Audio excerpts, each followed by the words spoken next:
ஐயா ஐயநாதன், உங்களுக்கு கேள்வி ஒன்றும் இல்லை, ரொம்ப சுவாரஸ்யமான பல விஷயங்களை பேசுகிறோம். ஐயா நீங்கள் என்ன கருத்து வைக்க போறீங்க? ஐயா சொல்லுங்க. இப்ப இடஒதுக்கீடு சரியா தவிர தேவையா இல்லையா என்ற ஒரு கட்டத்தை எல்லாம் எனக்கு நீதிமன்ற ரீதியாவே கடந்தாச்சு. சரி, அதோட நியாயம் உணரப்பட்டு விட்டது.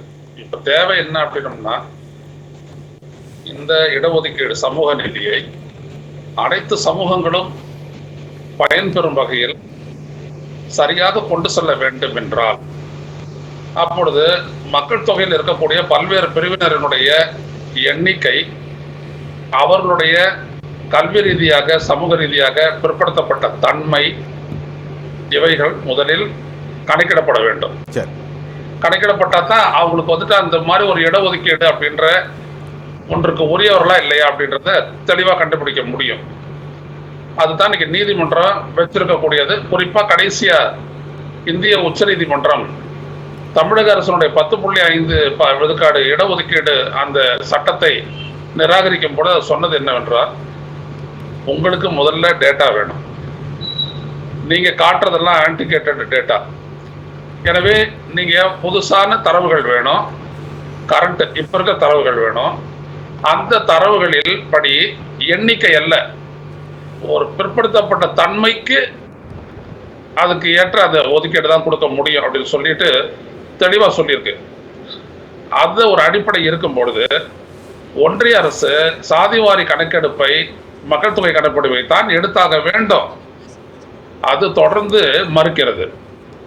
மறுக்கும் போது இவங்க லெட்டர் போடுறாங்க தமிழக அரசு, நீங்க தான் எடுக்கணும், நீங்க தான் எடுக்கணும்னு. அதுதான் அவங்க எடுக்க மாட்டேன்னு முரண் பிடிக்கிறாங்களா? அப்ப என்ன செய்யணும் அப்படின்னம்னா, நீங்க இப்ப எனக்கு முன்னாடி பேசின தோழர் பேசுன மாதிரி, முதல்ல அவர் தானே பேசினாரு, அந்த தோழர் பேசின மாதிரி 2008 புள்ளிவர சட்டத்தின்படி மாநில அரசு இருக்கக்கூடிய உரிமையை பயன்படுத்தி இந்த கேஸ்ட் சர்வே அதை எடுக்கணும்.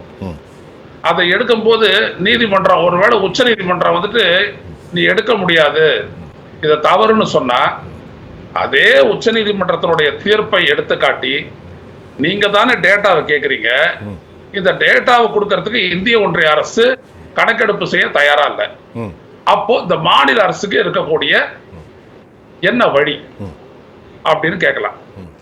ஆனா இந்த வாதங்கள் எதையும் தமிழக அரசு ஏற்க மறுக்கிறது. கேட்க மறுக்குது. அது ஆமா, ஏற்கவே மறுக்குது. சரி, சட்ட ரீதியான ஒரு யதார்த்தங்களை, வியாக்கியானங்களை ஏற்க தமிழக அரசு மறுக்கிறது. சரி, புறக்கணிக்கிறது. பாருங்க, அதான் இங்க ரொம்ப முக்கியம். உனக்கு இருக்க உரிமையின் படி, ஏன்னா நம்ம 2020ஆம் ஆண்டு இந்திய ஒன்றிய அரசுடைய சமூக நீதிமன்ற அதிகாரம் அளித்தல் அமைச்சகத்திலிருந்து தமிழக அரசுக்கு வந்தது என்னன்னா, இங்கே இருக்கக்கூடிய அந்த 68 சமூகங்கள், அது மிகவும் பிற்படுத்தப்பட்ட அந்த பிரிவில் இருக்கக்கூடிய சீர்மரபினர் என்று சொல்லக்கூடியவர்களுடைய வாழ்நிலை என்ன, கல்வி நிலை என்ன, பொருளாதார நிலை என்ன என்பதையெல்லாம் கண்டறிஞ்சு அந்த டேட்டாவை அனுப்புங்கன்னு சொல்லி இருக்கிறாங்க. சரி, அப்போ அதுதான் ஒரு அடிப்படையா வச்சுக்கிட்டு தமிழக அரசு தாராளமா சீர்மரபினர் மட்டுமல்ல, ஒட்டுமொத்தமா எல்லாருக்கும் எடுக்கலாம். அப்படி எடுக்கும் போதுதான் மெய்யான தரவுகள் வரும். ஏன்னா இடஒதுக்கீட்டுக்கு தகுதி பெறும் சமூகம் எது என்று நிர்ணயிக்கக்கூடிய அந்த அதிகாரம் மாநில அரசுக்கு இருக்கு. ஓகே, அதை ரெக்கமெண்ட் பண்ண போது அந்த ரெக்கமெண்டேஷனை தான் பிரசிடென்ட் வழியா அதை வேலிடேட் பண்ண போது இந்திய ஒன்றிய அரசு. இப்ப ஐயநாதன் ஐயாட்ட ஒரு கேள்வி, ரொம்ப முக்கியமான கேள்வி. திராவிட அரசியல் பேசுகிறார்கள், சமூக நீதி பேசுகிறார்கள், 1900 அப்படி பண்ணோம் இப்படி பண்ணோம் அதெல்லாம் சொல்லக்கூடிய இந்த அரசு ஏன் இந்த தயக்கம்? ஒரு கேள்வி நீங்க சொல்லுங்க, கரெக்டா இருக்கும் நான் நினைக்கிறேன். திமுக அரசுக்கு என்ன தயக்கம்? இல்லைங்க, நான் என்ன சொல்ல ஒரு தயக்கம் எதுல இருக்கு அப்படின்னு அவங்க தான் விளக்கணும். சரி, அவங்களுக்கு இதுல கஷ்டம் என்ன இருக்குன்னு தெரியல. நான் 2 இடத்துலயும் சொல்லிட்டேன். சரி, ஒண்ணு சட்ட ரீதியா உச்ச நீதிமன்றத்தை தீர்ப்பை சொல்லிட்டேன். இன்னொன்னு இந்திய ஒன்றிய அரசனுடைய சமூக நீதிமன்ற அதிகாரம் அளித்தல் அமைச்சர் அனுப்பின கடிதத்தை சொல்லிட்டேன். மூன்றாவது தோழர், அவரு நம்ம தோழர் முதல்ல பேசின தோழர் சொன்னது, அவர் சொன்னதுபடி 2008 சட்டத்தின்படி மாநில அரசு இருக்கக்கூடிய அதிகாரம் 3 இருக்குது. ஆனா செல்லாது செல்லாது அப்படின்ற ஒரு வார்த்தையை சொல்லிக்கிட்டு தமிழக அரசு இதை தட்டி கழிக்கிறது. இதுதான் இங்க மக்கள் புரிந்து கொள்ள வேண்டியது. சரி, நாங்க தெளிவா சொல்றோம். சரி. நீங்க எடுத்தீங்க அப்படின்னம்னா இந்திய உச்சநீதிமன்றம் மறுத்துச்சுன்னா உச்சநீதிமன்றத்தையே கேளுங்க, என்ன வழின்னு கேளுங்க. சரி.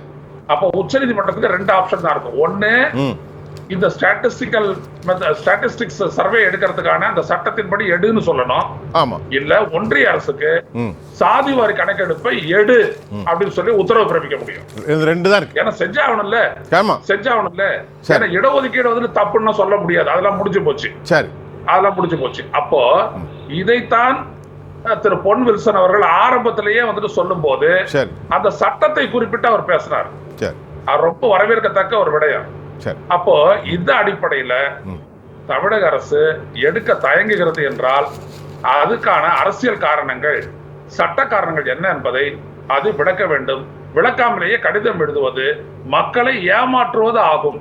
ஐயா ஐயநாதன், இப்போ திமுகவுடைய நிலைப்பாடு குறித்து பெரிய கேள்வியை பொன் வில்சன் வைத்திருக்கிறார்.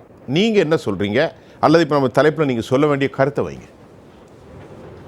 ரொம்ப தெளிவாகவே அவர் சொல்லியிருக்கார் பொன் வில்சன். அதே போல எனது நண்பர் பாக்கி வந்துட்டு ரொம்ப அருமையான ஒரு விடயத்தை, பல விடயங்களை எடுத்து வச்சாரு. ஒரு மாநில அரசு தனக்கு அதிகாரத்துக்கு உட்பட்ட விடயத்துல ஒன்றிய அரசை நோக்கி சொல்லுது, நீங்க இதை பண்ணணும், மதுகளுக்கு இந்த மாதிரி ஒரு விஷயத்தையும் ஒன்றிய அரசு நோக்கி சொல்றாங்க. அவங்களுடைய அதிகாரத்துக்கு உட்பட்ட ஒன்றிய அரசு அதிகாரத்துக்கு உட்பட்ட விடயத்துல வந்துட்டு மாநில மக்களுடைய அதிகாரம் தலையிடுறீங்க. இது ஏன் அந்த ரெட்டை இலைன்னு நல்ல ரெட்டை நிலைன்னு அவர் நல்லா எடுத்து காட்டினாரு. மிக கவனத்திற்குரிய ஒரு விடயம் அது. எனது கேள்வி என்னவென்றால், உங்களுடைய நோக்கம் என்ன? சமூக நீதியை நடைமுறைப்படுத்த வேண்டும் என்கிற நோக்கத்தை ஒரு அரசுதான் வெளிப்படுத்த வேண்டுமே ஒழிய நீதிமன்றம் சட்டத்தின்படிதான் நிற்கும்.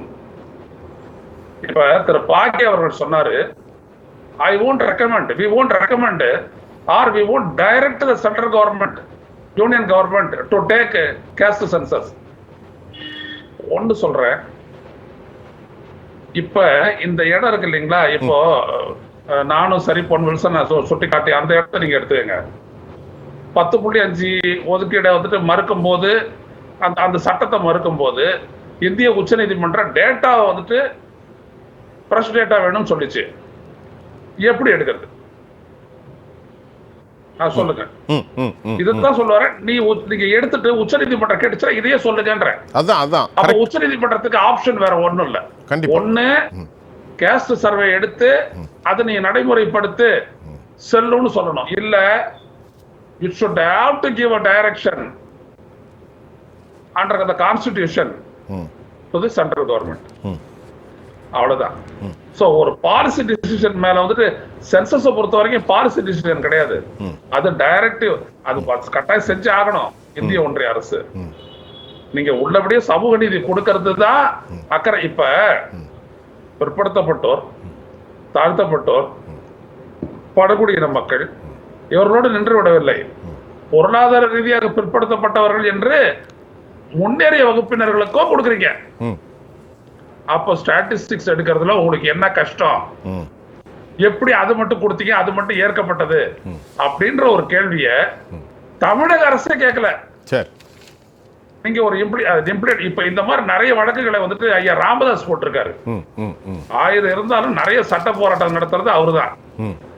இந்த தமிழக அரசு என்ன அடிப்படையில இது கேக்குறீங்க? ஸ்டாட்டிஸ்டிக்ஸ் இது கேக்குறீங்க தரவுகள், அந்த எக்கனாமிக்கலி வீக்கர் செக்ஷனுக்கு எங்க இருக்கு தரவுகள்? அதை சொல்லுங்க. எப்படி நீங்க வந்து அந்த சட்டத்தை வந்துட்டு எடுத்துக்கிட்டீங்க அப்படி சொல்ல கேளுங்க பாப்போம்.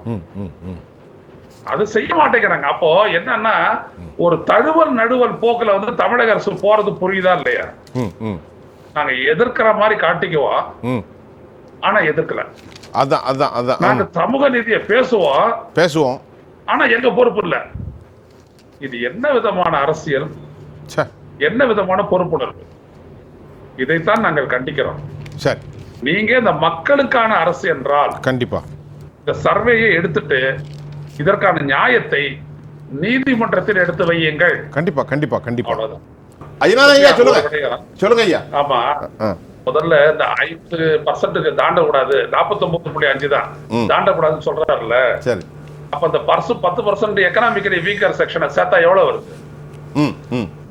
சார், அதுல மெரிட்ல கிடைக்காமல் பிற்பட்டிருப்பவர்களுக்கு என்பதற்காக கொடுக்கப்பட்டது. மெரிட்ல ஒதுக்கீடு அதாவது சார், இதில் பாதிக்கப்படுபவர் மெரிட்ல வரக்கூடியவர்களுக்கு இது இல்லங்கிறதுக்காக ஒரு தனி உள்ள அந்த இதுல இருந்து வரவங்களுக்கு தான் இங்க எல்லாரையும் பிசியா போட்டதுனால தான் இங்க தமிழ்நாட்டில் மாத்திரம் எதிர்ப்பு இருக்கு. இந்தியா முழுக்க எல்லா கட்சிகளும் கம்யூனிஸ்டுகள் இது ஆம் ஆத்மி எல்லோரும் அதை ஆதரிக்கிறார்கள். கட்சி என்ன சொல்றதுன்றதெல்லாம் கவலை இல்ல. 11 நீதிபதிகள் கொண்ட உச்ச நீதிமன்ற அமர்வு மண்டல் அறிக்கையில் சொல்லப்பட்ட தீர்ப்புக்கு பிறகு கண்டிப்பாக 50 விழுக்காடை தாண்டக்கூடாதுன்னு சொன்னதுக்கு பிறகு கூடுதலா 10% இடஒதுக்கீடு இத எந்த இடத்துல உச்ச நீதிமன்றம் தவறுன்னு சொல்லுச்சு சொல்லுங்க பாப்போம். அதாவது வசதிக்கு இன்னைக்கும் சொல்ல வரேன், இந்தியாவினுடைய அரசமைப்பையும் ஆட்சி அதிகாரத்தையும் பிராமண சிந்தனையே ஆள்கிறது என்பதற்கு இதுதான் அப்பட்டமான அத்தாட்சி. நன்றி சார்.